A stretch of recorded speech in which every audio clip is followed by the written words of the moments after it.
Mahal kita, pagkat mahal kita.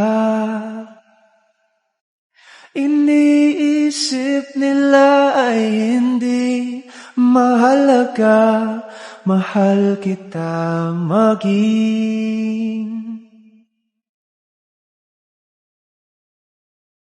sino ka man.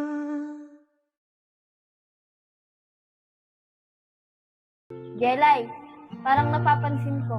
Simula nung umupo ka dito, lungkot mo na. Parang kanina lang, sa inyo pa ni Negro. Wala iya. May iniisip lang ako, malaki kasi ang problema ko ngayon eh. Jelay, ano ba yung iniisip mo? Share mo naman sa amin, baka sakaling matulungan ka namin. Oo nga, Jelay. Sabihin mo naman sa amin, hindi ko naman kayo mga kaibigan mo eh. Ang totoo niyan guys, malaki talaga problema ko. May sakit kasi ate ko, hindi ko alam saan kami kukuha ng pera ngayon. Kaya nagdadalawang isip ako kung titigil ba ako sa pag-aaral. Kasi gusto ko makahanap ng trabaho kahit kasambahay lang para kahit papano matulungan ko ate ko pandagdag sa pang-opera niya. Sayang naman kung titigil ka pa. Isang buwan lang naman yung summer class natin. Tapusin mo na lang muna. Di ko na talaga kasi alam eh. Naguguluhan na ako. Kailangan na kasi agad operahan ni ate sa lalong madaling panahon. Baka kasi lumala pa yung sakit niya eh. Jelay, pumasok ka. Gagawa na lang din kami ng paraan para makatulong kami sa ate mo. Oo nga, Jelay. Nandito lang kami mga kaibigan mo. Handa namin tulungan. Di ba nga, guys? Oo nga, Jelay. Jelay, nga pala, bibigay ko na lang sa allowance ko para madagdag sa pang-opera ng ate mo. Guys, nakakaya na talaga sa inyo pero maraming salamat pa rin ha. Wala yun, Jelay. Basta para sa'yo, pati sa ate mo. Ano guys, tara, uwi na tayo. Tara na, tara.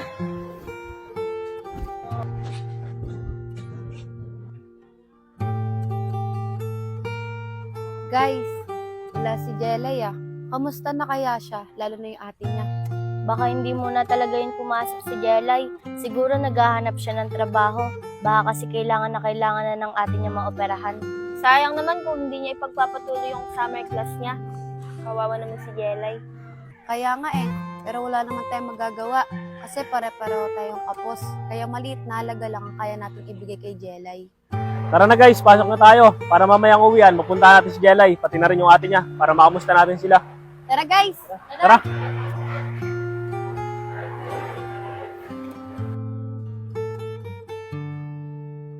Negro, kanina pa kita napapansin ah. Simula pagpasok natin hanggang uwian, malungkot ka.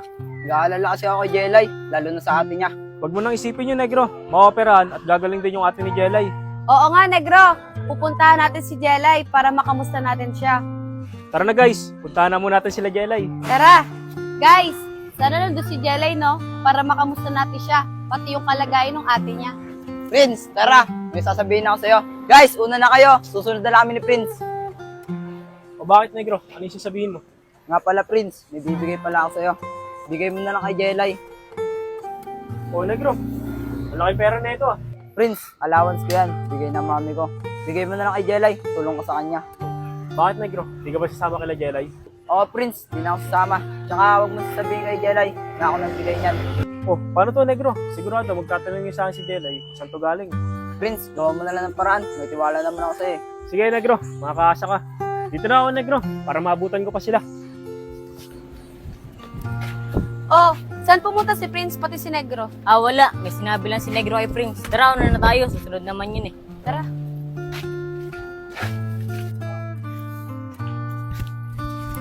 Guys, wait lang! Sabay na ako! Oh, Prince, ba't di mo kasama si Negro? Hindi daw muna sasama si Negro. Di ko alam kung bakit. Baka may pupuntahan.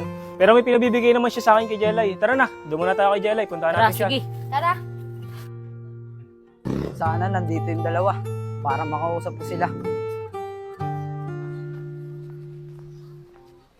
Ban, si Negro yun ah. Mukhang may balak pa sa atin. Tara, lapitan natin. Ako bahala.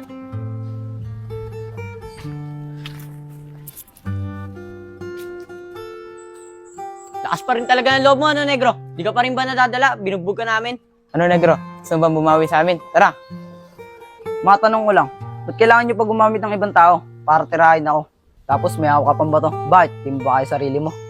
Anong pinagsasabi mo? Eh kahit marami kayo, kaya naman namin kayo. Huwag ka na magpaliwanag. Alam ko kayo nagpatira sa akin. Ano yung pa sinasabi? Makulit ka.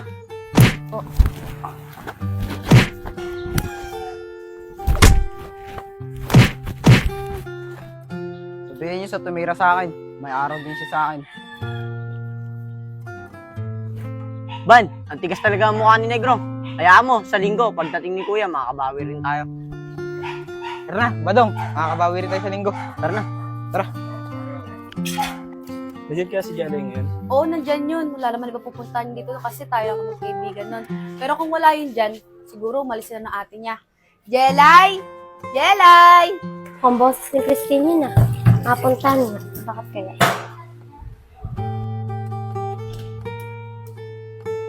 Uy guys, kayo pala yan. Ba't kayo pumunta dito? Kakamustahin ka sana namin, Jelay. Di ka kasi pumasok eh. Nag-aalala na rin kami sa lagay ng ate mo. Tsaka Jelay, may bibigay nga pala kami sa'yo. Ah, ganun ba? Sige, pasok muna kayo. Dito na lang natin sila pag-usapan. Sige.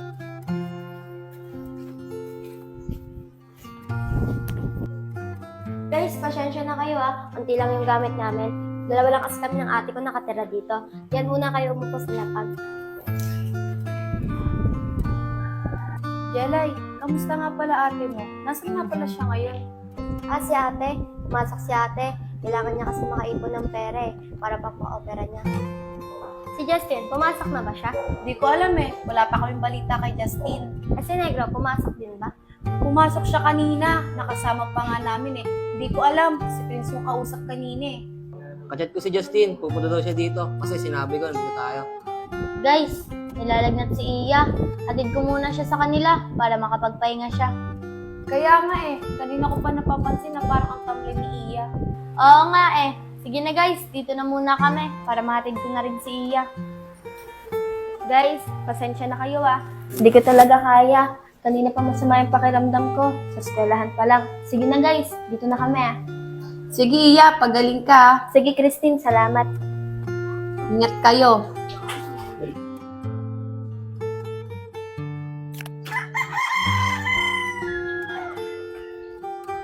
Si Ray yun ah. Ray! Oy, Justin, ikaw pala yan. Oh, anong ginawa mo kala Iya? Galing kami kila Jelay. Hinatid ko muna si Iya. Nilalagnat kasi. Ikaw, saan ka pala pupunta? Sakto, pupunta rin ako kala Jelay. Tara, sabay na tayo. Sige, tara. Ray, ano nga palang problema ni Jelay? Ah, si Jelay ba? Namamroblema kasi sila kung saan sila hahanap ng pampang-opera ng ate niya. Bakit? Ano bang sakit ng ate ni Jelay? Hindi ko alam, Justin eh. Sabi lang kasi ni Jelay, kailangan maoperahan agad yung ate niya. Tara na, Justin. Bilisan na natin habang nandun pa sila. Sige, tara. Tsaka nga pala Jelay, kausap ko si Negro kanina. Ayoko na magsinungaling pa. Pero may pinabibigay siya sa akin para sa'yo. Pasensya ka na, Prince, pero di ko matatanggap yan. Masyado malaki. Tsaka nakakaya na din kay Negro. Kaya pala kanina Prince, kinausap ka ni Negro siguro dahil dyan. Sige na Jelay, tanggapin mo na to para ma-opera agad yung ate mo. Oo nga, Jelay. Huwag ka na mahiya. Makakabawi ka rin doon kay Negro.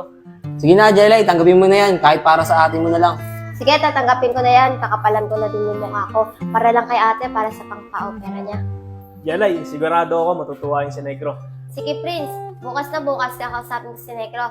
Sabihin ko sa kanya, babawi ako sa lahat ng itulong niya sa akin. Guys, kamusta nga pala kayo? Tsaka nga pala, sinabi na sa akin ni Ray kung ano yung problema mo, Jelay. Tsaka nga pala, pidala sana ako dito 100,000. Kaso may hawak ka na eh. Bigay ko na lang to kay mama. Loko ka talaga, Justin. Pero maraming salamat sa inyo, lalo na kay Negro. Di nga, Jelay. Meron talaga ako dito 100,000. Bibigay ko na nga sa'yo. Ito. Talaga si Justin, puro kalokohan. Tara na guys, uwi na tayo. Anong oras na rin naman, oh? Bukas na tayo magkita-kita sa school. Kakarating ko lang. Uwi agad kayo. Sige na nga. Tara na. Tara!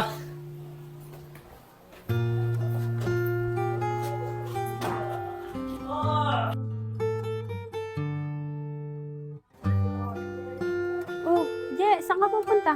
Bibili po sana ako ng ulam para po sana pagka-uwi niyo may makain na po agad tayo.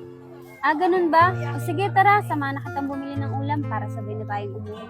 Nga po pala, Ate Kim, huwag na po kayo mamumblema sa pera. Kasi po yung kaibigan ko po na si Negro, binigyan po ako ng pera para po sa pang-opera niyo.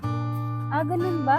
Hindi ba nakakahiya sa kanya, pati sa magulang niya? Hindi Hindi po, Ate Kim. Kakausapin ko din po si Negro. Sabihin ko po sa kanya, babayaran po natin yun pag nakaraos na tayo. Ganun ba, Bunso? Kasabi kay Negro maraming salamat sa tulong na ibigay niya. Hayaan mo, mababayaran din natin yun.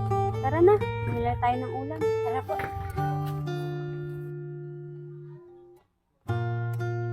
Negro, tinanggap nga pala ni Jelay yung pinabibigay mong pera. Ang sabi niya sa akin, babawi na lang daw siya. Siguro, hulug-hulugan niya yung pera hanggang sa makabayad siya sa'yo. Prince, ba't mo naman sinabi na ako nagbigay ng pera? Diba sabi ko sa'yo, piliin mo sa kanya.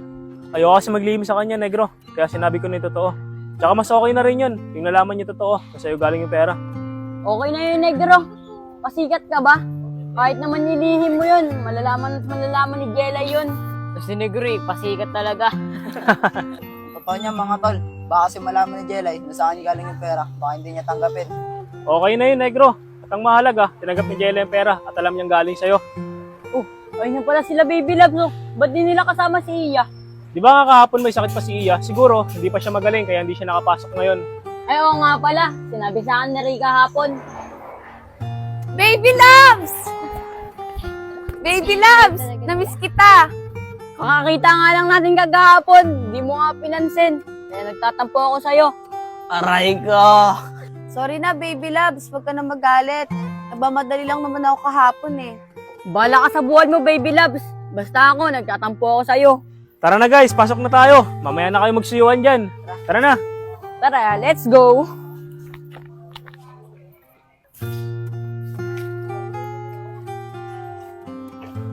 Negro, maraming salamat nga pala sa binigay na tulong mo sa amin ng ate ko. Kaya mo na yun, Jelay. Kalimutan mo na yun. Basta, Negro, usap tayo mamayang uwian. Sige. Negro, maraming salamat talaga sa binigay na tulong mo sa amin ng ate ko. Wala yun, Jelay. Huwag mo na isipin yun. Mahalaga, maopera natin mo. Yaan mo, Negro, babawi ako sa'yo. Pag ako nakahanap ng trabaho, uhulug-hulugan ko sa'yo para makabayad ako. Ay nako, Jelay. Huwag mo na isipin yun. Pera lang yan. Kaya ko ulit magkaroon nun. Basta, Negro, babawi ako. Di pwedeng di kita suklian sa lahat ng binigay mo na tulong sa amin ng ate ko. Dati mong pag-ibig wala akong pakialam. Basta't mahal kita kailan pa man.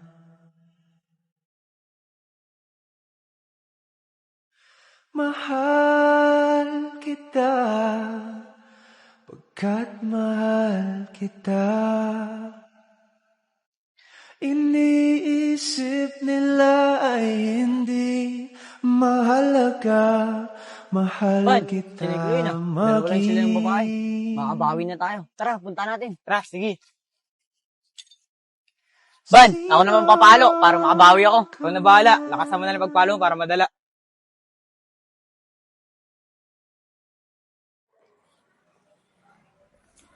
Negro!